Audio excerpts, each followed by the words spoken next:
حضرت زلیخا وہ خوش نصیب خاتون ہیں جنہیں اللہ تعالیٰ کے پیارے نبی حضرت یوسف علیہ السلام کی زوجہ ہونے کا شرف حاصل ہوا۔ آپ کا نام راحیل ہے مگر عوام میں آپ اپنے لقب زلیخا سے زیادہ مشہور ہیں۔ حضرت زلیخا ایک مغربی بادشاہ تیموز کی انتہائی خوبصورت شہزادی تھیں۔ 9 برس کی عمر میں آپ نے خواب میں پہلی بار حضرت یوسف علیہ السلام کا دیدار کیا تو اسی وقت ان کی دیوانی ہو گئیں۔ پھر دوسرے سال خواب دیکھا تو حالت مزید خراب ہو گئی، یہاں تک کہ تیسرے سال خواب میں جب یہ معلوم ہوا کہ آپ شاہ مصر ہیں تو انہوں نے یہ سمجھتے ہوئے کہ چونکہ شاہ مصر حضرت یوسف ہیں لہٰذا شاہ مصر سے شادی کر لی، حقیقت معلوم ہونے پر بے ہوش ہو گئیں۔ پھر آپ کو غیبی آواز آئی کہ جس ہستی کی آپ تمنا رکھتی ہیں اس کے شاہ مصر بننے تک صبر و استقامت کا دامن تھامے رکھیں، مگر آپ چونکہ حضرت یوسف کی حقیقت سے بخوبی آگاہ تھیں اور نہ ہی ابھی تک ایمان لائی تھیں، اس لیے جب حضرت یوسف کو دیکھا تو صبر نہ کر سکیں، جس کی وجہ سے آپ کو کئی تکالیف کا سامنا بھی کرنا پڑا،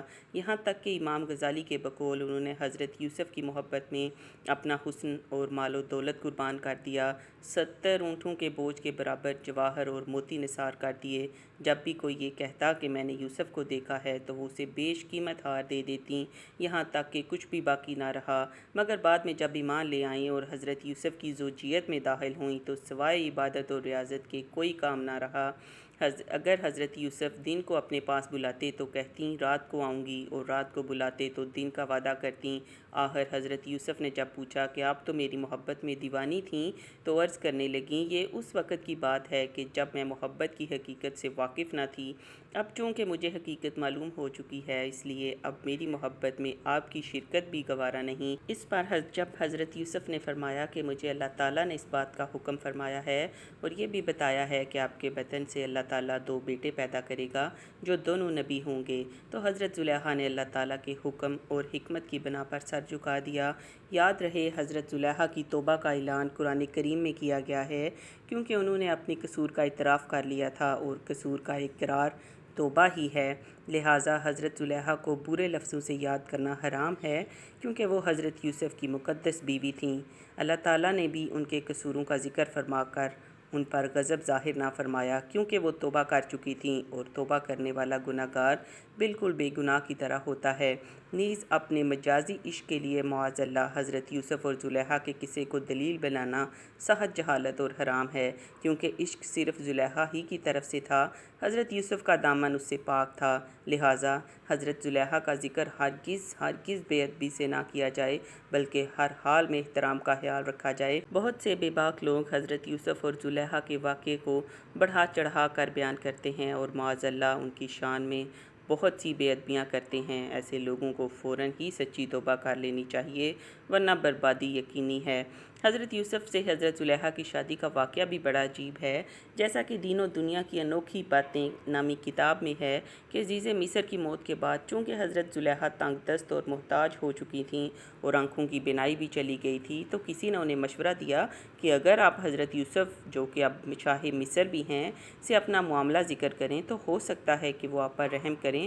اور آپ کی مدد فرما کر آپ کو غنی کر دیں، کیونکہ آپ نے بھی ان کا خیال رکھا تھا اور ان کو عزت دی تھی۔ اس پر جب کسی نے انہیں یہ کہا ایسا نہ کیجیے گا، ہو سکتا ہے کہ ان کو آپ کا وہ سلوک یاد آ جائے جب آپ نے ان پر الزام لگایا تو انہیں کافی تکلیف کا سامنا کرنا پڑا تھا، اور وہ بھی آپ کے ساتھ ویسا ہی کریں جیسا آپ کی وجہ سے ان کے ساتھ ہوا۔ تو حضرت زلیخا فرمانے لگیں میں ان کی بردباری اور کرم نوازی کو جانتی ہوں، چنانچہ آپ حضرت یوسف کی گزرگاہ میں ایک ٹیلے پر بیٹھ کر ان کا انتظار کرنے لگیں۔ جب آپ قوم کے تقریباً 1,00,000 معزز لوگوں اور وزیروں اور مشیروں کے ساتھ نکلے اور بی بی زلیخا نے حضرت یوسف کی خوشبو محسوس کی تو آپ کھڑی ہوئیں اور آواز دی پاکی ہے اس کے لیے جس نے معصیت کے سبب بادشاہ کو غلام اور اطاعت کے سبب غلام کو بادشاہ بنا دیا۔ آپ نے پوچھا تم کون ہو؟ عرض کی میں وہی ہوں جو آپ کی خدمت خود کرتی تھی، آپ کے بالوں میں اپنے ہاتھ سے کنگھی کرتی تھی، آپ کے رہنے کی جگہ کی خود صفائی کرتی تھی۔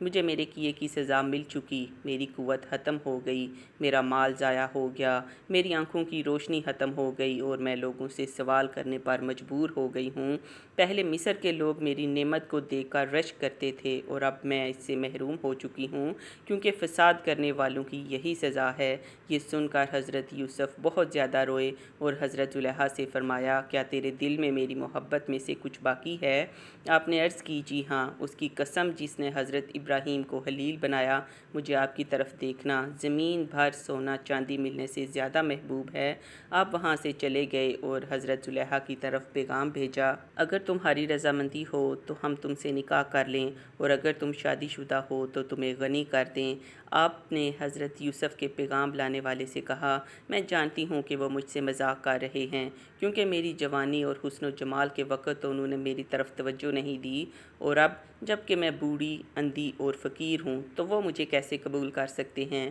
بہرحال حضرت یوسف نے ان سے نکاح کر لیا اور ان کے پاس آئے، پھر نماز پڑھی اور اللہ پاک سے اس کے اسم اعظم کے وسیلے سے دعا کی، تو اللہ تعالیٰ نے حضرت زلیخا کا حسن و جمال، بصارت اور جوانی لوٹا دی۔ نکاح کے وقت آپ باکرہ تھیں اور آپ سے افراہیم بن یوسف اور منصا بن یوسف پیدا ہوئے۔ حضرت یوسف اور حضرت زلیخا نے اسلام میں بڑی خوشگوار زندگی گزاری، حتیٰ کہ موت نے آپ دونوں کے درمیان جدائی ڈالی۔